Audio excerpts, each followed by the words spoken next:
Potter sequence is a rare disorder that's sometimes called oligohydramnios sequence, a term that helps define it because oligo means low and hydramnios means amniotic fluid. So in Potter sequence, there's basically very little amniotic fluid, and this makes the uterus a pretty hostile place for the fetus to grow. Typically, around the 20th week of gestation, the kidneys, ureters, and urethra develop and start producing and excreting urine. And this urine becomes the major source of amniotic fluid.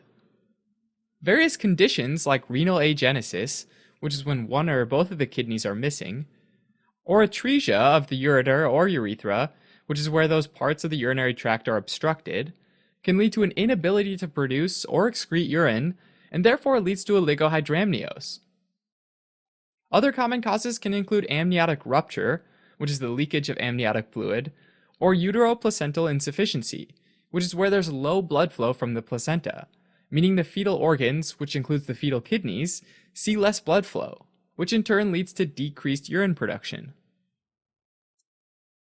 When there's very little amniotic fluid, a couple things happen as a result. First, amniotic fluid's crucial for the development of the fetal lungs, by both helping the airways physically stretch out, as well as contributing amino acids, like proline, which helps with the formation of connective tissue and collagen in the lungs. With less amniotic fluid, though, there's pulmonary hypoplasia. Hypo means under, and plasia means formation, so the lungs basically remain underdeveloped. Not only that, though, with less amniotic fluid, there's less space in the amniotic sac, and so the fetus is literally compressed into a smaller space, which causes developmental abnormalities like a flattened face, wrinkly skin, widely separated eyes with epicanthal folds, low-set ears, as well as limb abnormalities like clubbed feet. Potter sequence usually affects boys, since they have a higher rate of urinary tract obstruction anomalies, like posterior urethral valves. Diagnosis of Potter sequence is usually done with ultrasound during the second trimester of pregnancy. Unfortunately, though, by the time this condition's diagnosed, the syndrome's usually very advanced, and in most cases result in a stillbirth, which is the delivery of a fetus that's already died.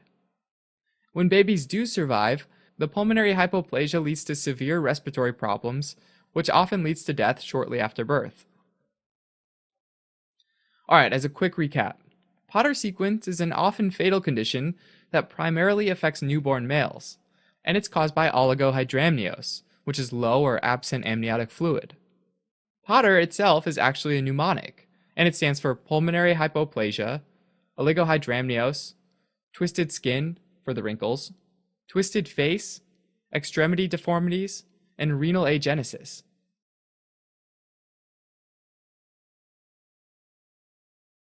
Thanks for watching.